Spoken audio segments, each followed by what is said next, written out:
ఇంకొక వెరైటీ చేసుకోవటానికి ఇదిగోండి ఇలా ఒక బౌల్ తీసుకోండి. ఈ బౌల్లోని మళ్ళీ 1½ గరిటె వేసాను.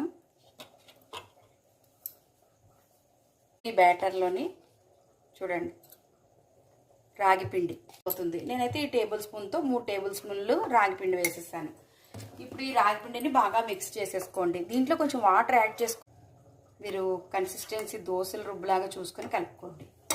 సో ఇప్పుడు దీనిలోని కొంచెం ఒక 1/2 టీ స్పూన్ జీలకర్ర, 1 టీ స్పూన్ పచ్చిమిర్చి తరుగు, ఇవి 2 వేసేసి బాగా కలిపేసుకోండి.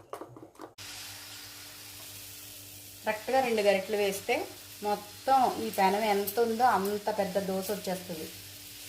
నేను వేసే దోశ ఒక్కటి తింటే చాలంటారు మా వాళ్ళందరూ కూడాను. క్యారెట్ తురుము, పచ్చిమిర్చి తరుగు, అల్లం తరుగు, ఉల్లిపాయ ముక్కలు, కొంచెం కొత్తిమీర తరుగు. స్టవ్ హై ఫ్లేమ్లో పెట్టుకుని అట్టును కాల్ చేసుకో. క్రిస్పీగా వచ్చింది. చాలా అంటే చాలా